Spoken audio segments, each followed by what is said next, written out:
10 years na ako and I'm trying to reminisce ano nga ba yung 10 years na nakaraang buhay ko. Nag-iisip ako ano ba yung magandang na-estimate ko sa mga kapatid ko na makakapag-encourage sa inyo. Not just only to give your tithes, not just focusing on tithes, but of course your time para sa ating Panginoon. So yung 10 years ko, way back 10 years ago bago ako pumunta dito sa UAE, nung time na umalis yung tatay ko, nung umalis sa pugan namin, kami lang ang mga nanay natira. Nakikita namin ng kapatid ko, ng tutol ko. Kilala niyo naman si Kiwa. Talagang kung gaano nag-suffer rin namin. May times na hindi natutulog, makikita namin kada gising na kami, nandun lang nakatulala. Iniisip kung paano kami pakakainin, paano kami pag-aaralin magkakapatid. Talagang naramdaman ko yung awa sa nanay ko.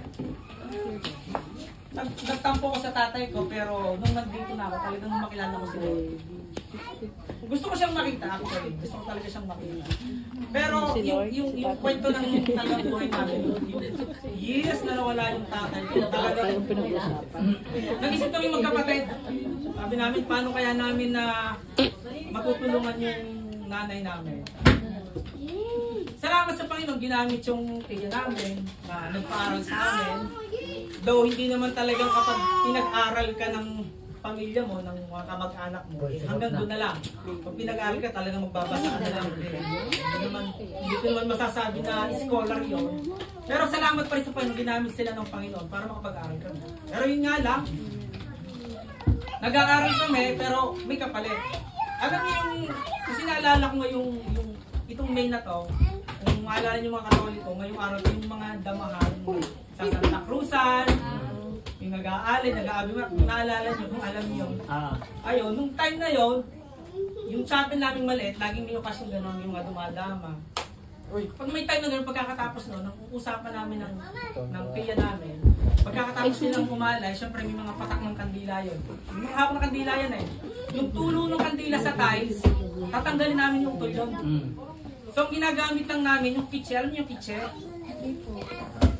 Hindi mag-iinom. Hindi. Kitche, lansan. Takip ng mga bote-bote. Pilipek. Ayun, so ginagamit namin yun. Tinatanggal namin isa-isa yun. Talagang, bago matapos yung araw, talaga yung hinlalaki namin. Sa paa ni Utol, talagang naglilintugan. Talagang umiyak kami, pero sabi namin, gusto namin makapagtapos. So yung kapatid namin, yung dalawa namin kapatid, talagang nag-giveaway sila para sa amin. Hindi nag-aral, makatapos na kami. Lahat yata ng trabaho, pinasok namin. McDonald's lang yata, hindi ko napasukan sa Pilipinas. Oo, talagang lahat iniikot namin. Salamat sa Panginoon, yung mga ginagamit nilang tao, yung mga naging professor namin. Minsan papasok kami ng late. Kasi nga, nagpa-part-time kami sa trabaho namin. Ay, salamat sa buhay nila, talagang naunawa nila na kailangan namin may trabaho. Naranasan din namin magbenta ng baka. Alam niyo yung buy and sell ng baka. Kasi yun talaga yung trabaho ng tatay ko bago siya umalis sa amin. Nung pag-alis niya, yung mga kaibigan niya, siyempre naawa sa pamilya namin. Kami nung gigising kami ng alas 3, sasabit ka sa mga truck ng baka.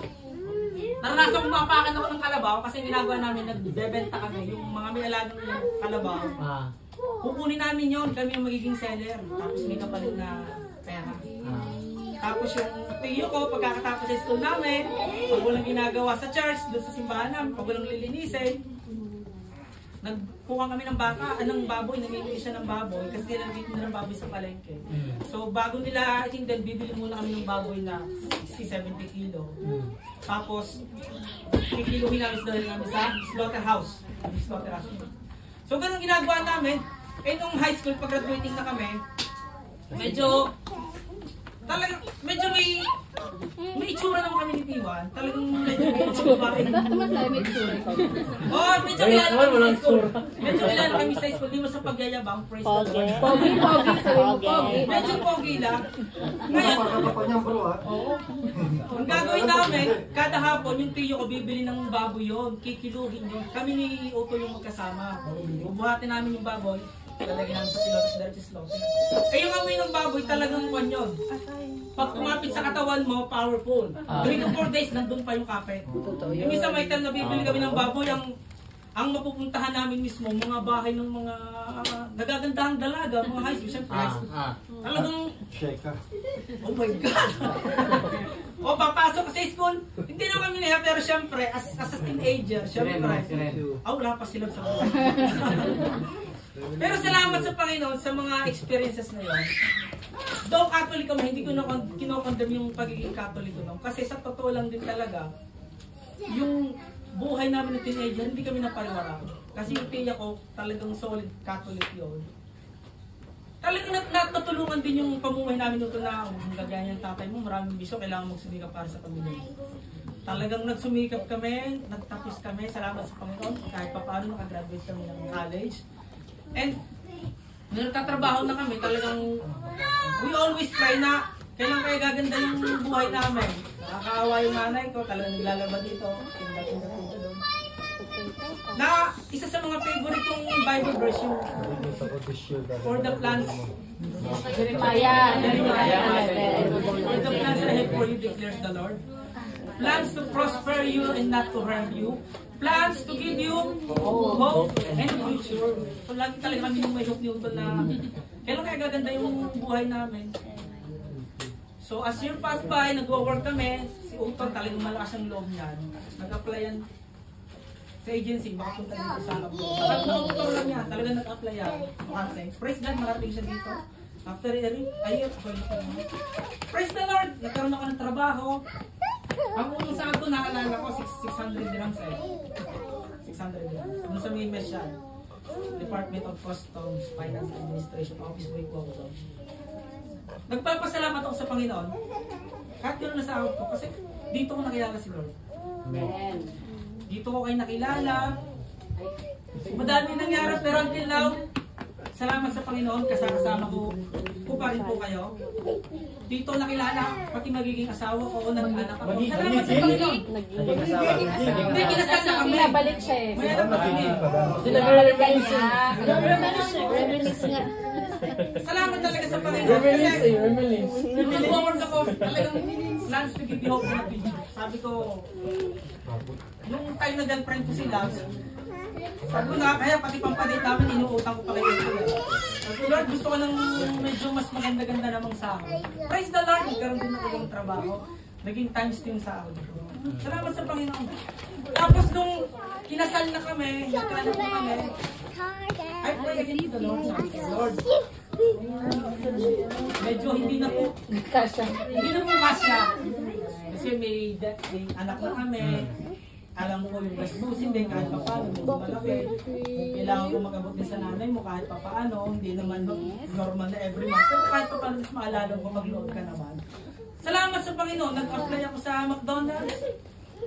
And alam ko talaga na yung si Lord, ipiniprepare ka. Kung ano yung ito na yung time na para sa ibibigay si Lord. Kasi niniwala talaga ako na ikaw yung kumikilos pero si Lord yung nagpapatubay.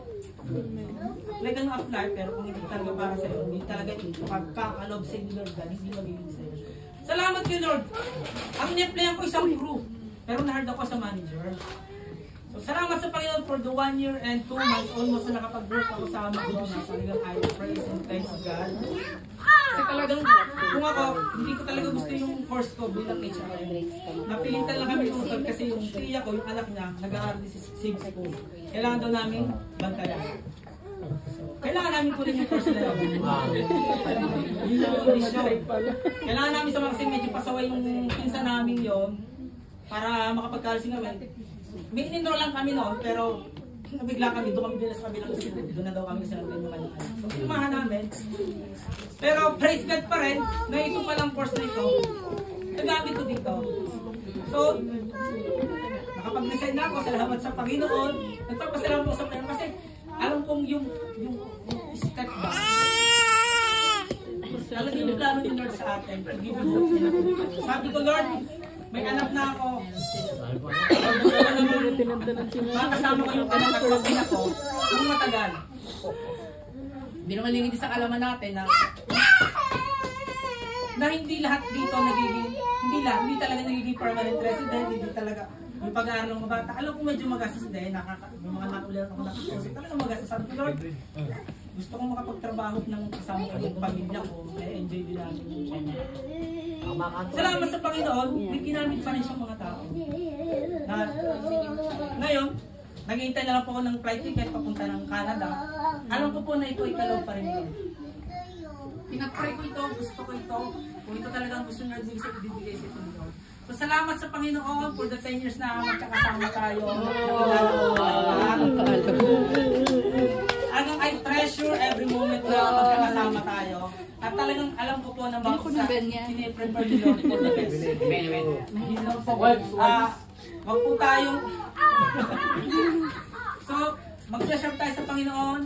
Not only your treasure, time and talent, bigay po natin sa Panginoon. Kasi si Lord, alam ni Lord yung pangailangan bawat isa sa atin. At kung tama pa nun, ibibigay sa atin. So, nawa po in-encourage ko kayo at inanya ko itong lahat ng bigay ng ating prize opening para sa atin. Gusto pang magtumayo. So, to God be all the glory. Sana lang. Isa na naman sa kasi. Isa na bakit? Minus yan. Bam. Hindi niyo po ano, minus. Nawala siya.